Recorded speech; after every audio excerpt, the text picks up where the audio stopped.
Hi students, welcome back to my channel.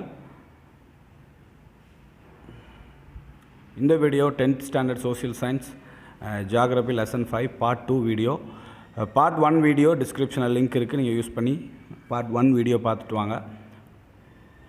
So lesson title India population transport communication and trade.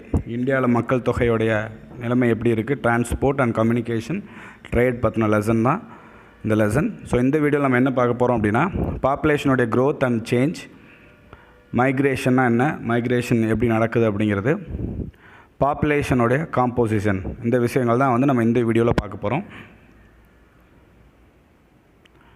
So first population change. Population change refers to an increase or decrease of population of an area from one period to another period. So ஒரு குறிப்பிட்ட காலத்திலிருந்து இன்னொரு காலத்துக்குள்ள மக்கள் தொகையினுடைய கூடுதல் அல்லது குறைவு, இதை calculate பண்ணுறது தான் வந்து population change. Increase or decrease of population ஒரு குறிப்பிட்ட ஏரியாவில், ஒரு ஸ்டேட்டில், தமிழ்நாட்டிலையோ ஆர் கண்ட்ரிலேயோ ஒரு 5 years பேக் ஆர் 5 years கேப்பில் வந்து மக்கள் தொகையினுடைய எண்ணிக்கை வந்து கூடியிருக்கா இல்லை குறைஞ்சிருக்கா அப்படிங்கிறத கால்குலேட் பண்ணுறது தான் நம்ம என்ன சொல்கிறோம், population change. Population growth is influenced by the birth rate, death rate and migration. These three make the changes in population. So இந்த பாப்புலேஷன் சேஞ்சில் வந்து 3 விஷயங்கள் வந்து நடக்குது. இந்த 3 விஷயங்கள்னால பாப்புலேஷன் வந்து சேஞ்ச் ஆகுது. ஒன்று வளர்ச்சி அடையுது, இல்லாட்டி குறையுது. என்னென்ன அப்படின்னா birth rate, death rate and migration. Birth rate அப்படின்னா பிறப்பு விகிதம், ஓகே, எவ்வளோ குழந்தைகள் வந்து புதுசாக பிறக்கிறாங்க அப்படிங்கிறத பொறுத்து. ஸோ புதுசாக பிறக்கிற குழந்தைகள்னால பாப்புலேஷன் வந்து இன்க்ரீஸ் ஆகும். டெத் ரேட் அப்படின்னா இறப்பு விகிதம், எவ்வளோ பேர் இறந்து போயிடுறாங்க அப்படிங்கிறது டெத் ரேட்.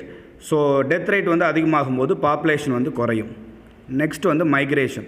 மைக்ரேஷன் அப்படின்னா ஒரு இடத்துலேருந்து இன்னொரு இடத்துக்கு மக்கள் மூவ் ஆகி போகிறது, ஏதோ ஒரு காரணங்களுக்காக வேறு இடத்துல போய் குடியிருந்து வாழ்கிறது. ஸோ அந்த மைக்ரேஷனாலையும் பாப்புலேஷனுடைய சேஞ்சஸ் வந்து நடக்குது. ஸோ ஃபஸ்ட் நம்ம பார்க்க போகிறது birth rate. Birth rate refers to the number of live birth per 1000 people in a year. So ஒரு வருஷத்தில் 1000 பீப்புளுக்கு எவ்வளோ குழந்தைகள் பிறந்திருக்கிறாங்க அப்படின்னு கால்குலேட் பண்ணுறது தான் வந்து பர்த் ரேட். ஸோ ஒரு குறிப்பிட்ட ஏரியாவில் 1 இயருக்கு 1000 பீப்புளுக்கு எவ்வளோ குழந்தைகள் புதுசாக பிறந்திருக்கிறாங்க அப்படிங்கிறத கால்குலேட் பண்ணுறது பர்த் ரேட், பிறப்பு விகிதம். டெத் ரேட் அப்படிங்கிறது இறப்பு விகிதம். Death rate refers to the number of death per 1000 people in a year.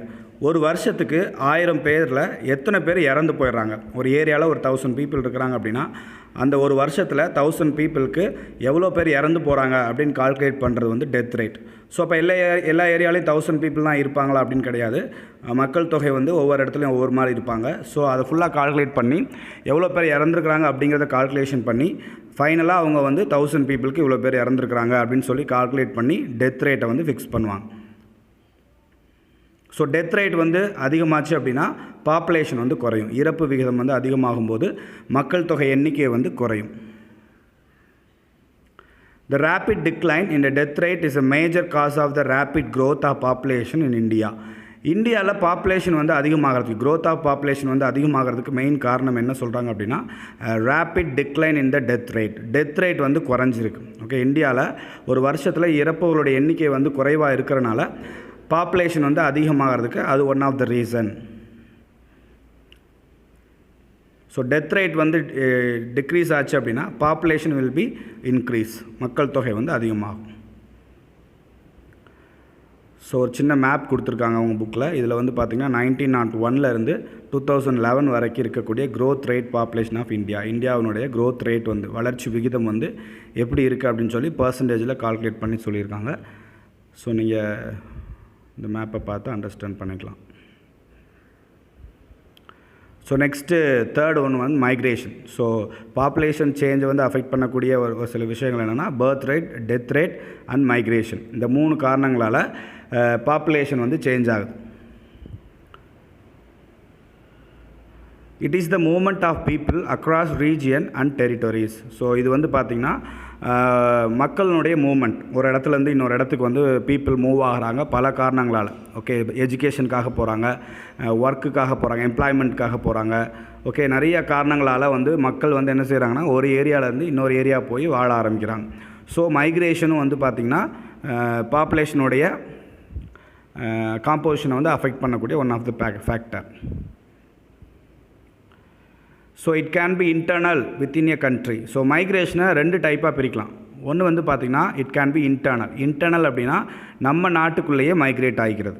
Okay, நம்ம நாட்டுக்குள்ளேயே இடம்பெயர்வு நடந்துச்சு அப்படின்னா that is internal migration within a country. For example, தமிழ்நாட்டிலேருந்து கேரளா போய் அங்கே நம்ம செட்டில் ஆகிறது. அதர்வைஸ் மகாராஷ்டிரா, மும்பை, டெல்லி, வெஸ்ட் பெங்கால், இந்த மாதிரி நம்மளுடைய நாட்டுக்குள்ளே, இந்திய நாட்டுக்குள்ளேயே நம்ம வந்து ட்ராவல் பண்ணி நம்ம ஸ்டே பண்ணி நம்ம வாழ்ந்தோம் அப்படின்னா that is internal migration within a country. International between the countries. So other countries நம்ம ட்ராவல் ஆகி போய் மைக்ரேட் ஆகி போய் அங்கே நம்ம வாழ்ந்தோம் அப்படின்னா that is call international migration. Okay, between the countries, மற்ற வெளிநாடுகளுக்குள்ளே.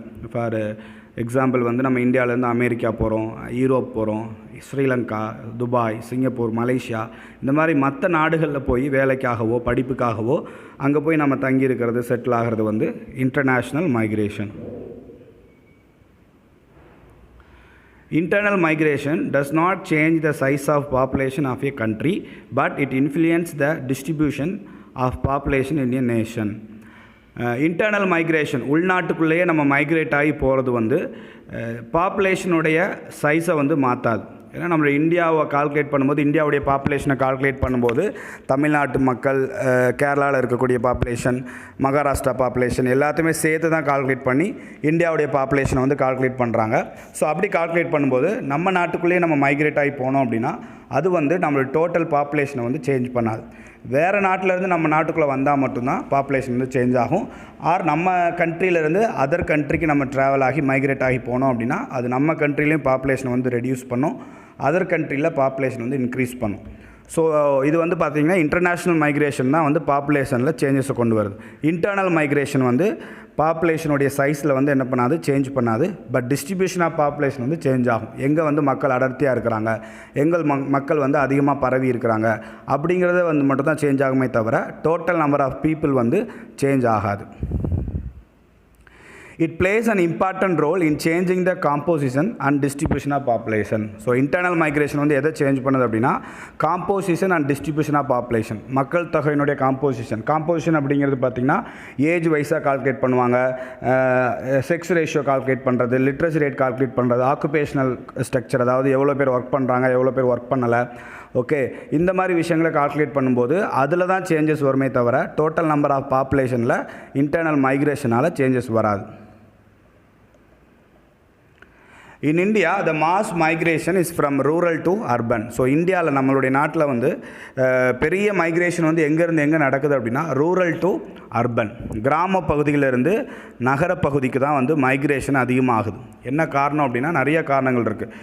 கிராமங்களில் வந்து வேலை அதிகமாக கிடைக்காது, நல்ல லிவிங் ஸ்டாண்டர்ட் இருக்காது, மெடிக்கல் ஃபெசிலிட்டிஸ் இருக்காது, எஜுகேஷன் ஃபெசிலிட்டிஸ் இருக்காது. ஸோ இந்த மாதிரி நிறைய ஃபெசிலிட்டிஸ் இல்லாதனால சிட்டிஸில் அதெல்லாம் நமக்கு அவைலபிளாக இருக்கும். நல்ல காலேஜ், யூனிவர்சிட்டிஸ், தென் பெரிய பெரிய ஐடி கம்பெனிஸ், இண்டஸ்ட்ரீஸ், இந்த மாதிரி நிறையா விஷயங்கள் சிட்டி சைடில் இருக்கிறனால மாஸ் மைக்ரேஷன் வந்து இந்தியாவில் ரூரல் டு அர்பன் தான் வந்து அதிகமாக நடக்குது. ஸோ இதுக்கு ரெண்டு விதமான ஃபேக்டர் இருக்குது. ஓகே, இந்த மாஸ் மைக்ரேஷன் வந்து ரூரல் டு அர்பன் நடக்கிறதுக்கு 2 ஃபேக்டர்ஸ் இஸ் தேர். ஒன்று வந்து push factor, another one call is pull factor. Push factor அப்படின்னா, புஷ் அப்படின்னாவே தள்ளுறது இல்லையா, நம்ம கிராமத்தில் இருந்து ஏதோ ஒரு விஷயம் வந்து நம்மளை வந்து நகரத்தை நோக்கி தள்ளுது அப்படின்னா அது புஷ் ஃபேக்டர். சிட்டியில் இருந்து புல் அப்படின்னா இழுக்கிறது. ஓகே, சிட்டியில் இருக்கக்கூடிய விஷயங்கள் நம்மளை வந்து சிட்டியை நோக்கி இழுக்க ஆரம்பிக்குது அப்படின்னா அது வந்து புல் ஃபேக்டரில் வரும். ஸோ புஷ் ஃபேக்டர் என்ன அப்படின்னா அன்எம்ப்ளாய்மெண்ட். ஓகே, கிராமங்களில் வேலை வாய்ப்பு குறைவாக இருக்குது, நல்ல இண்டஸ்ட்ரீஸ் இல்லை, நல்ல கம்பெனிஸ் இல்லை, இந்த மாதிரி நிறைய நிறுவனங்கள் இல்லாதனால அன்எம்ப்ளாய்மெண்ட் அப்படிங்கிறது கிராமங்களில் ஒரு மிகப்பெரிய பிரச்சனையாக இருக்குது. அது வந்து கிராமத்திலேருந்து மக்களை வந்து என்ன பண்ணுதுன்னா நகரத்தை நோக்கி தள்ள ஆரம்பிக்குது. So that is push factor. Under employment அப்படின்னா படித்த படிப்புக்கு தகுதியான வேலை கிடையாது. ஓகே, நம்ம படித்த இன்ஜினியரிங்காக இருக்கலாம், இல்லாட்டி பெரிய பெரிய படிப்பு வந்து படிச்சிருக்கலாம். படிச்சுட்டு கிராமங்களில் நம்ம இருக்கும்போது அதற்கு தகுதியான வேலைகள் நமக்கு கிடைக்கிறதில்ல, அதுக்கு தகுதியான சேலரியும் நமக்கு கிடைக்கிறதில்ல. ஸோ சிட்டியில் போனோம் அப்படின்னா நம்ம படித்ததுக்கு ஈக்குவலாக நம்ம படித்ததுக்கு தகுதியான வேலை கிடைக்கும், நல்ல சம்பளம் கிடைக்கும் இல்லையா, நல்ல சேலரி கிடைக்கும். அதனால் அண்டர் எம்ப்ளாய்மெண்ட் அப்படிங்கிறது புஷ் ஃபேக்டர் ஃப்ரம் த வில்லேஜ்லேருந்து நம்மளை தள்ளக்கூடிய ஒரு புஷ் ஃபேக்டராக இருக்குது. அதுக்கு புல் ஃபேக்டர் சிட்டி வந்து நம்மளை இழுக்கிறதுக்கு என்ன காரணம் அப்படின்னா எம்ப்ளாய்மெண்ட் ஆப்பர்ச்சுனிட்டி, நிறைய விதமான வேலைவாய்ப்புகள் வந்து நகரங்களில் அவைலபிளாக இருக்குது. ஓகே, நிறைய ஐடி கம்பெனிஸ் இருக்குது, இண்டஸ்ட்ரீஸ் இருக்குது, ஆட்டோமொபைல் இண்டஸ்ட்ரீஸ் இருக்குது, மெடிக்கல் ஃபீல்டு இருக்குது, காலேஜஸ், யூனிவர்சிட்டிஸ், இந்த மாதிரி நிறைய நிறுவனங்கள் வந்து நகரத்தில் இருக்கிறனால எம்ப்ளாய்மெண்ட் ஆப்பர்ச்சுனிட்டி வந்து நம்மளை நகரத்தை நோக்கி இழுக்குது. So that is one of the pull factor. Then higher wages in the urban area caused by the industrial development. நிறைய இண்டஸ்ட்ரீஸ் வந்து டெவலப் ஆகிட்டு இருக்கு இல்லையா, இண்டஸ்ட்ரீஸ் எல்லாமே சிட்டிஸில் வந்து அதிகமாக டெவலப் ஆகும். ஆட்டோமொபைல் இண்டஸ்ட்ரி, அப்புறம் வந்து பார்த்திங்கன்னா electronic industry, IT company, software industries, இந்த மாதிரி நிறைய தொழிற்சாலைகள் வந்து சிட்டி சைடில் அதிகமாக டெவலப் ஆகிறனால அங்கே வந்து ஹையர் வேஜஸும் கிடைக்கிது, பீப்புளுக்கு வந்து நல்ல சேலரி கொடுக்குறாங்க. இப்போ ஒரு கிராம பகுதியில் வாழ்ந்துட்டு ஒரு 15,000 or 20,000 சேலரி வாங்கணும் அப்படின்னா அதே ஒர்க்கை நம்ம சிட்டியில் பண்ணும்போது நமக்கு 30,000க்கு மேலேயோ 50,000க்கு மேலேயோ சேலரி கிடைக்கும். ஸோ ஹையர் வேஜஸ் வந்து நமக்கு அதிகமாக கிடைக்கிறனால அது வந்து one of the pull factor from the city. So push factor and pull ஃபேக்டர்னால் வந்து மக்கள் அதிகமாக என்ன பண்ணுறாங்க அப்படின்னா கிராம பகுதியிலிருந்து ரூரல் டு அர்பன் மைக்ரேட் வந்து அதிகமாக நடக்குது. So next topic is population composition. So பாப்புலேஷனில் என்னென்ன விஷயங்கள்லாம் கால்குலேட் பண்ணுறாங்க அப்படிங்கிறது தான் பாப்புலேஷன் காம்போசிஷனில் வருது. Population composition refers to the characteristics such as age, sex, marital status, caste, religion, language, education, occupation. So இந்த பாப்புலேஷன் சென்சஸ் எடுக்கும்போது, மக்கள் தொகை கணக்கெடுப்பு எடுக்கும்போது ஏஜ் ரீதியாக வந்து எடுப்பாங்க, எவ்வளோ வயசில் உள்ள மக்கள் எவ்வளோ பேர் இருக்கிறாங்க. செக்ஸ் ரீதியாக வந்து எடுப்பாங்க, ஆண்கள் எவ்வளோ, பெண்கள் எவ்வளோ. இப்போ டிரான்ஸ்ஜெண்டர் அப்படின்னு சொல்லி ஒரு இருக்காங்க இல்லையா, திருநங்கைகள், ஸோ அவங்க எவ்வளோ அப்படின்னு சொல்லி கால்குலேட் பண்ணுறது செக்ஸ் ரீதியாக கால்குலேட் பண்ண பாப்புலேஷன் காம்போசிஷனில் வரக்கூடிய one of the topic.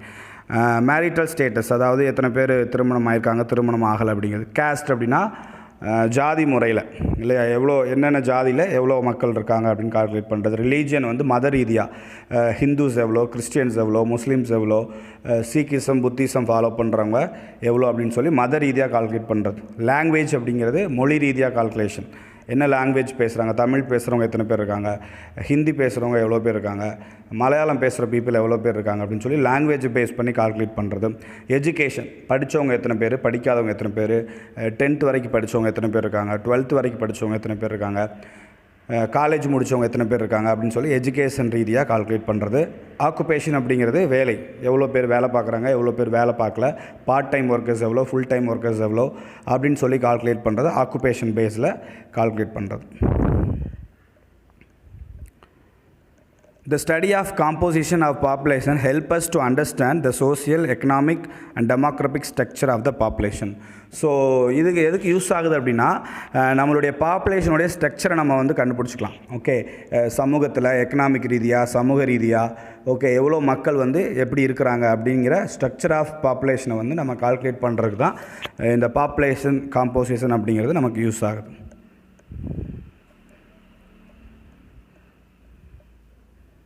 So first, age composition. The age composition of population refers to the number of people in different age groups in a country.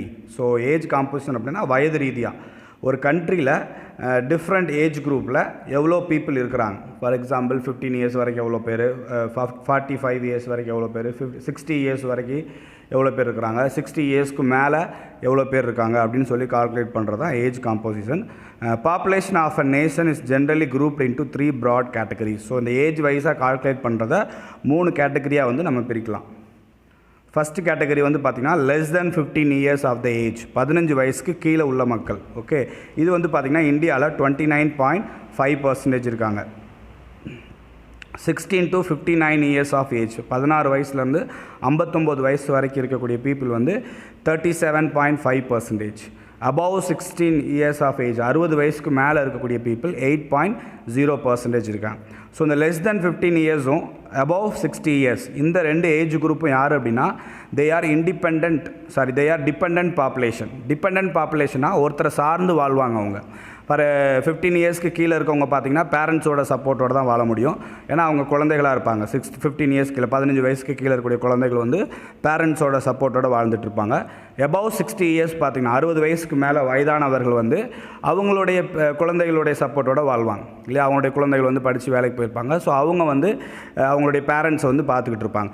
So 15 இயர்ஸ்க்கு கீழே இருக்கக்கூடிய age குரூப்பும் 60 இயர்ஸ்க்கு மேலே இருக்கக்கூடிய ஏஜ் குரூப்பும் வந்து பார்த்திங்கன்னா டிபெண்டன்ட் பாப்புலேஷன். ஸோ இவங்க வந்து இந்தியாவில் பார்த்திங்கன்னா 37.5% இருக்காங்க. 16 to 59 இயர்ஸ் ஆஃப் ஏஜ் இவங்க வந்து பார்த்திங்கன்னா இண்டிபெண்ட் பாப்புலேஷன்.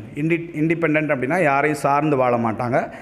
அவங்களே வந்து என்ன பண்ணுவாங்க, ஒர்க் போவாங்க, சம்பாதிப்பாங்க, அவங்களுடைய வாழ்க்கையை அவங்க பார்த்துக்குவாங்க, அவங்க ஃபேமிலியை வந்து அவங்களே ரன் பண்ணுவாங்க. ஸோ இவங்க வந்து பார்த்திங்கன்னா 16 to 59 இயர்ஸ் வரைக்கும் இருக்கக்கூடிய பீப்புள் வந்து 37.5% இருக்கிறாங்க.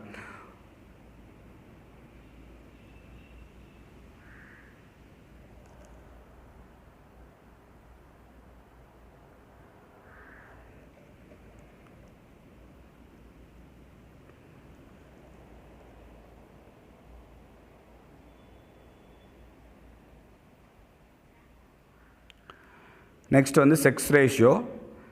செக்ஸ் ரேஷியோ அப்படிங்கிறது is defined as the number of females per 1000 male population. 1000 ஆண்களுக்கு எவ்வளோ பெண்கள் இருக்கிறாங்க அப்படிங்கிறத கால்குலேட் பண்ணுறதா வந்து sex ratio. So total population male and female வந்து ஃபைண்ட் அவுட் பண்ணுவாங்க. அதிலிருந்து டிவைட் பண்ணி 1000 மேல் பாப்புலேஷனுக்கு எவ்வளோ ஃபீமேல் இருக்கிறாங்க, ஃபீமேல் அடல்ட் இருக்கிறாங்க அப்படின்னு சொல்லி கால்குலேட் பண்ணுறது வந்து sex ratio. According to 2011 census, the sex ratio of a country is 9:4 females per 1000 males. So இந்தியாவில் 2011 கணக்கெடுப்படி 1000 ஆண்களுக்கு 940 பெண்கள் வந்து இந்தியாவில் இருக்காங்க. 940 female per 1000 males. This suggests that size of female population is lower than males.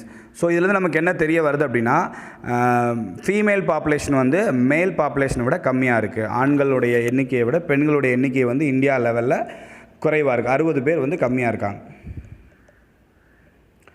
It is 1084 in Kerala and 1038 in Pondicherry. So கேரளாலையும் பாண்டிச்சேரிலையும் வந்து ஆப்போசிட்டாக இருக்குது. ஸோ தனித்தனி ஸ்டேட்டுக்கு கால்குலேட் பண்ணும்போது கேரளாவுக்கும் பாண்டிச்சேரிலையும் வந்து பார்த்திங்கன்னா 1000 மேலுக்கு 1084 ஃபீமேலும், பாண்டிச்சேரியில் 1038 ஃபீமேலும் வந்து இருக்காங்க. ஸோ அங்கே வந்து பெண்களுடைய எண்ணிக்கை அதிகமாக இருக்குது கேரளாலையும் பாண்டிச்சேரியிலையும்.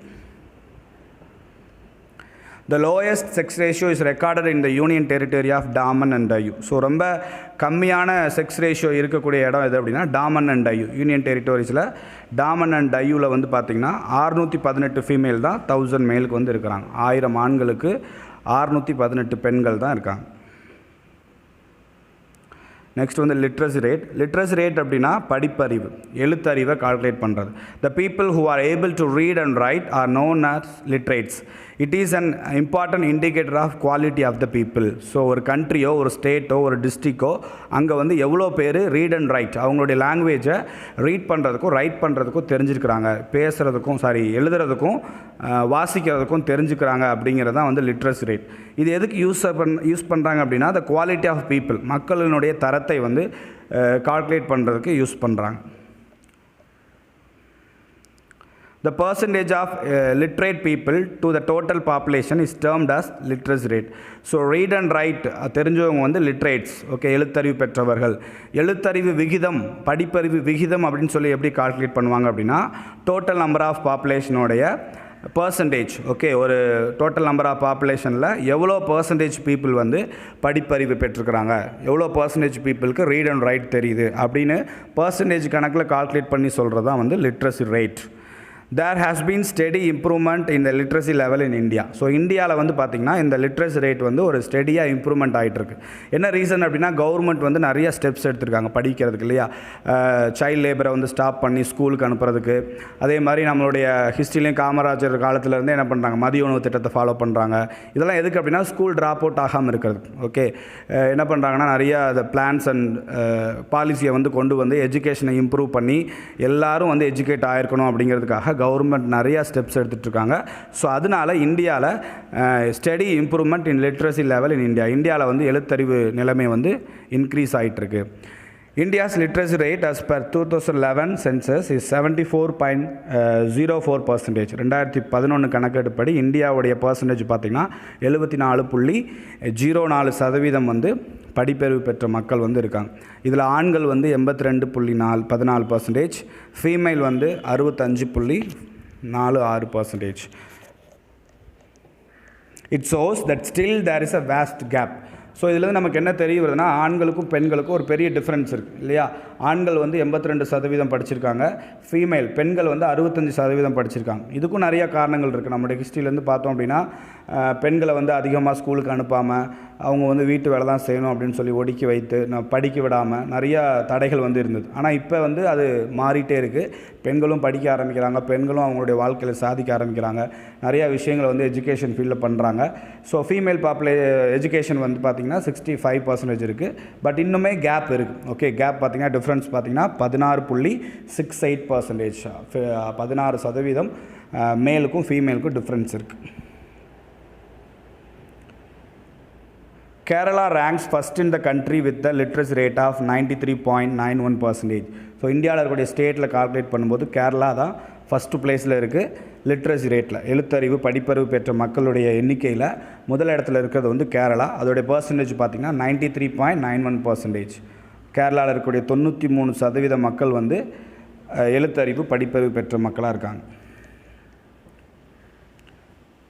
Followed by the Union Territory Lakshadweep with 92.28%. So second பிளேஸில் இருக்கிறது யூனியன் டெரிட்டரி லக்ஷதீப். ஓகே, நம்மளுடைய யூனியன் பிரதேசமாக இருக்கக்கூடிய லக்ஷதீப் வந்து செகண்ட் பிளேஸில் இருக்குது. 92.28% வந்து எஜுகேட்டட் பீப்புள் வந்து இருக்காங்க. The lowest literacy rate is found in Bihar, 63.82%. So ரொம்ப கம்மியான படிப்பறிவு உள்ள மாநிலம் எது அப்படின்னா பீகார். பீகாரில் வந்து 63% தான் படிப்பறிவு பெற்ற மக்கள் வந்து இருக்கிறாங்க. So the lowest literacy rate is found in Bihar, 63.82%. So next வந்து ஆக்குபேஷனல் ஸ்ட்ரக்சர். ஆக்குபேஷன் அப்படின்னாவே வேலை, என்ன வேலை பார்க்குறாங்க அப்படிங்கிறத வச்சு கால்குலேட் பண்ணுறது.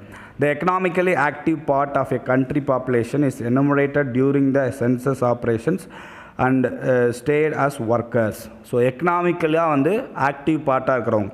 ஓகே, எக்கனாமிக்கலி ஆக்டிவ் பார்ட் நம்ம யாரை சொல்லுவோம்னா, வேலைக்கு போய் சேலரி வாங்குறாங்க இல்லையா, சம்பாதிக்கிறவங்கள தான் நம்ம எக்கனாமிக்கலி ஆக்டிவ் பார்ட்னு சொல்கிறோம்.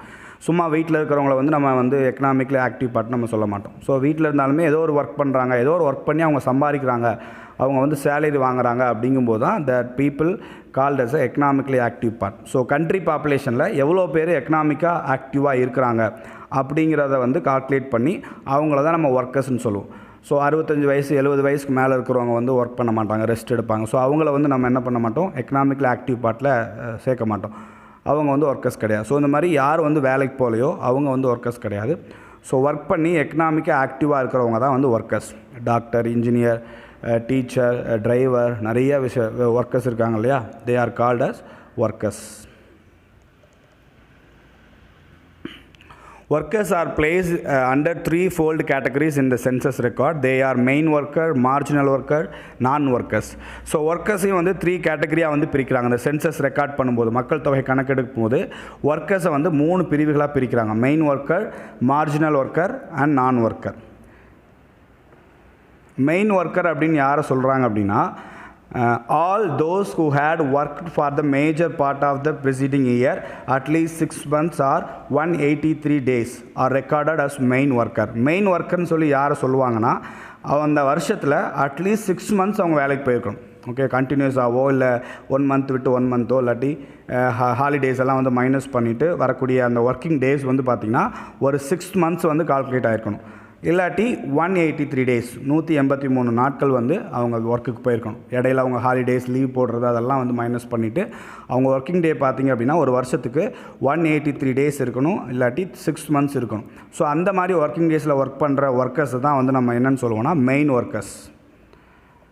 மார்ஜினல் ஒர்க்கர் அப்படிங்கிறவங்க those who are worked or for less than 6 months or recorded as the marginal workers. 6 மாதத்துக்கு குறைவாக வேலை பார்க்குறவங்க அவங்களுடைய ஒர்க்கிங் டேவை கால்குலேட் பண்ணும்போது ஹாலிடேஸ் லீவு எல்லாத்தையும் வந்து மைனஸ் பண்ணிவிட்டு அவங்களுடைய ஃபுல் ஒர்க்கிங் டேவை கால்குலேட் பண்ணும்போது 6 monthsக்கு கீழே வந்தாங்க அப்படின்னா அவங்க வந்து மார்ஜினல் ஒர்க்கர்.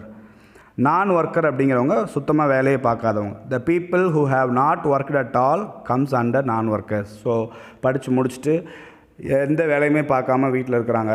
ஓகே, ஸோ அவங்கள வந்து நம்ம என்ன சொல்லுவோம், நான் ஒர்க்கர்ஸ். ஸோ 3 கேட்டகரியில் வந்து பிரிக்கிறாங்க: main worker, marginal worker, non worker. So next population dynamics. Population dynamics அப்படிங்கிறதுனா that is a field that tracks factor related to the changes in size of population and it is characteristics. So population மாற்றம் ஏற்படுறதுக்கு என்னென்ன factors இருக்குது அப்படிங்கிறத பற்றி படிக்கிறது தான் வந்து அந்த ஃபீல்டு தான் வந்து பாப்புலேஷன் டைனமிக்ஸ். ஓகே, ஸோ இவங்களோட ஒர்க் என்னவாக இருக்கும் அப்படின்னா, வாட் ஆர் த சேஞ்சஸ், பாப்புலேஷனில் வந்து என்ன மாதிரி சேஞ்சஸ் நடக்குது, பர்த் ரேட் எப்படி இருக்குது, டெத் ரேட் எப்படி இருக்குது, மைக்ரேஷன் எப்படி இருக்குது, ஓகே, இன்னொன்று என்னென்ன ஃபேக்டர்ஸ் எல்லாம் வந்து பாப்புலேஷனை வந்து மாற்றுது, ஓகே, அதோடைய கேரக்டரிஸ்டிக்ஸை வந்து சேஞ்ச் பண்ணக்கூடிய ஃபேக்டர் என்ன அப்படிங்கிற விஷயத்தை பற்றி படிக்கிற அந்த ஃபீல்டு தான் வந்து பார்த்திங்கன்னா பாப்புலேஷன் டைனமிக்ஸ்.